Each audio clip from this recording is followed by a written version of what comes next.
evening. Good evening.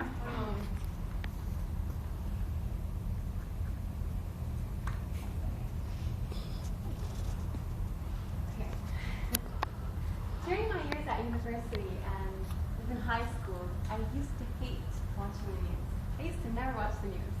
Not even online, not on television, nothing. If anybody at home puts on the news, I'm out of the room. Bow. Maybe because I was one of those sensitive viewers that used to cry every time there's war in the world.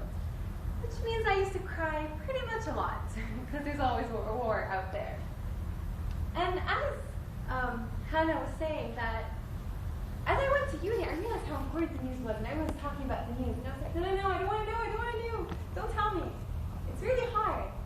But you come to know, whether consciously you're aware of it or not, how important it is, how much it affects how you see the world. And your mindset, or the lens through which you see the world, affects your attitude and your behavior with people. If you live in a world that you see as cynical and full of bad people, you're going to adapt to that. You're going to become, who I have to kill, defense, self-defense, all the time.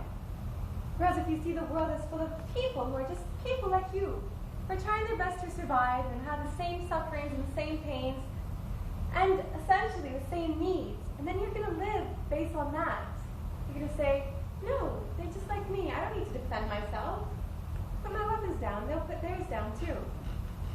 So imagine the effect the media has on us and how we behave and how we think.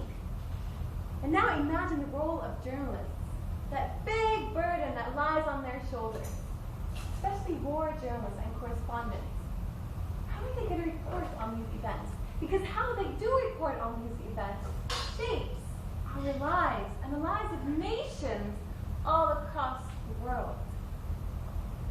So they're often left to drown in the state of helplessness and hopelessness, feeling confused, disoriented, being pulled from one side to the other. This group, no that group, who's winning this one or no that one? And then they're like, I don't know what to do. I'll just follow what those ahead of me will tell me to do. And then when you ask them why, can you not report fairly and accurately and compassionately? No, this is the way things are. This is reality. Oh well for reality. What I want you to do is to think of yourselves as journalists. Have you ever thought of yourself as a journalist?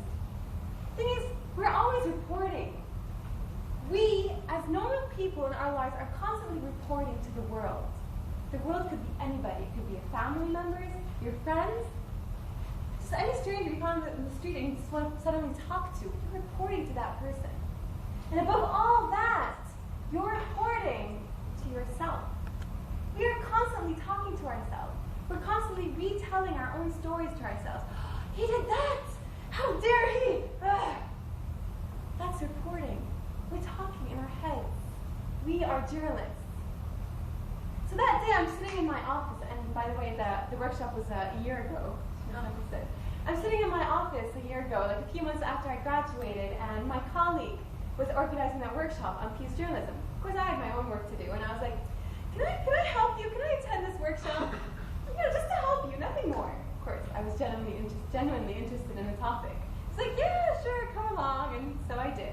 See, my first impression of peace journalism, who here has heard of the word peace journalism? Wow. See, a year ago, I would have said, not I, no, never heard of it. So don't feel confused or shocked. Completely normal.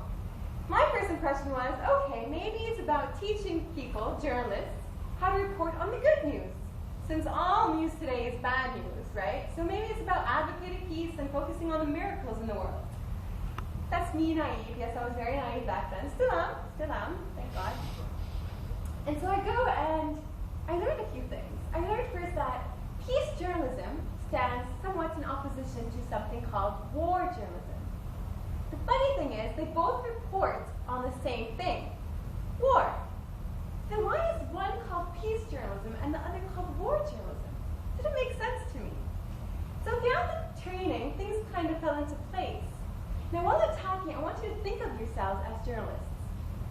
In your personal own lives, you are a journalist.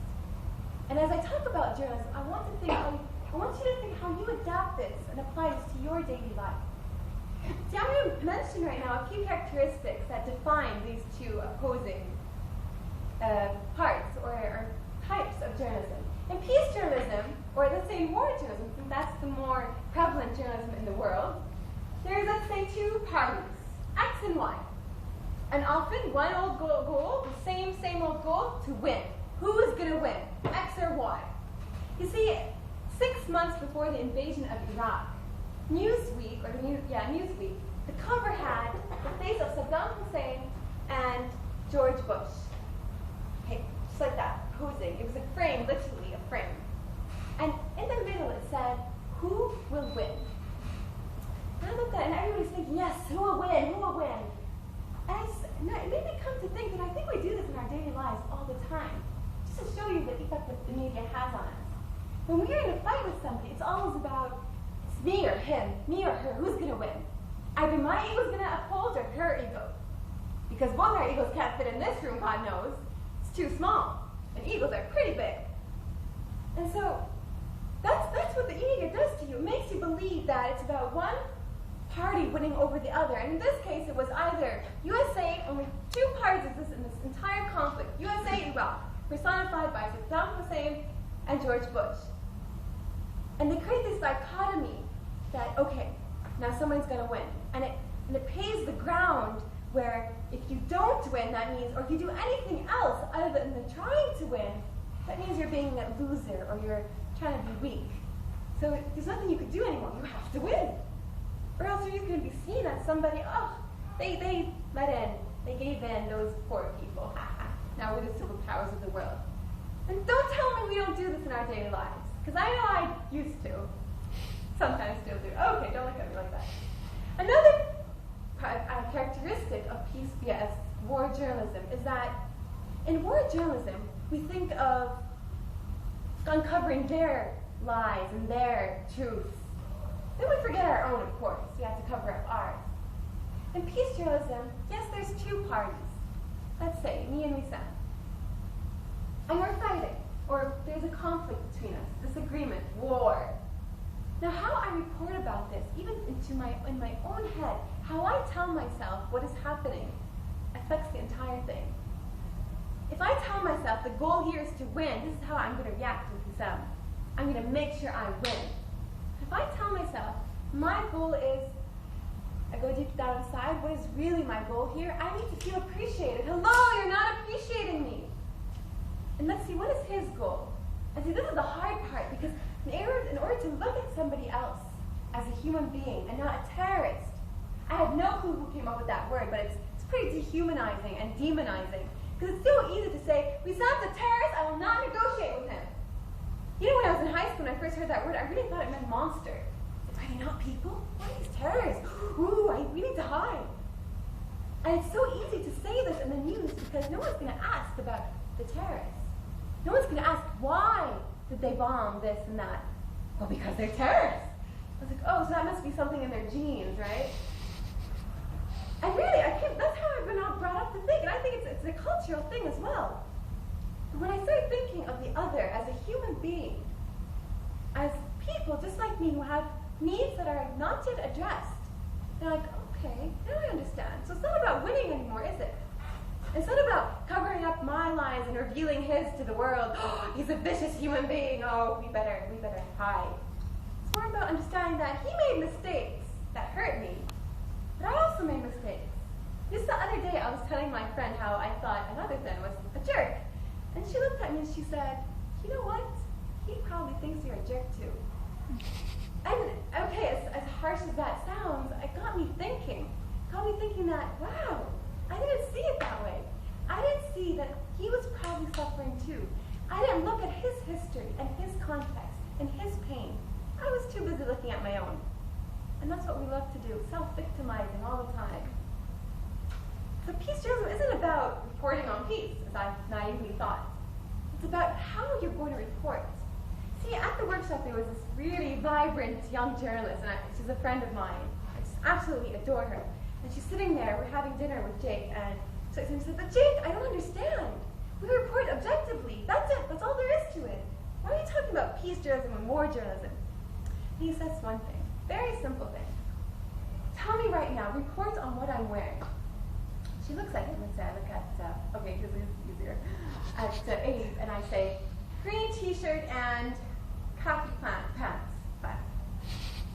He said, okay, well, why didn't you report on my socks? Why didn't you report on my underwear? And I was like, oh, Jake, what? Why didn't you report on my watch or my shoes? She's like, I don't know.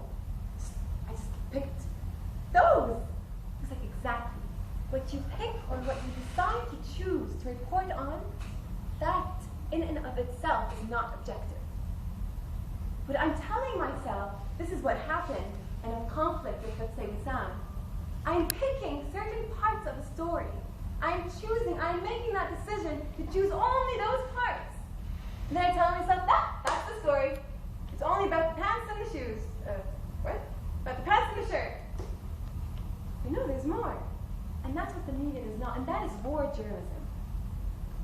Peace journalism, as a definition, is where editors and reporters, let's say you as reporters and editors, make that choice of what to report on and how to report on it for the benefit of, or to create opportunities for the larger society. That means when you're gossiping, for instance, or when you're telling your stories to others, but also to yourself.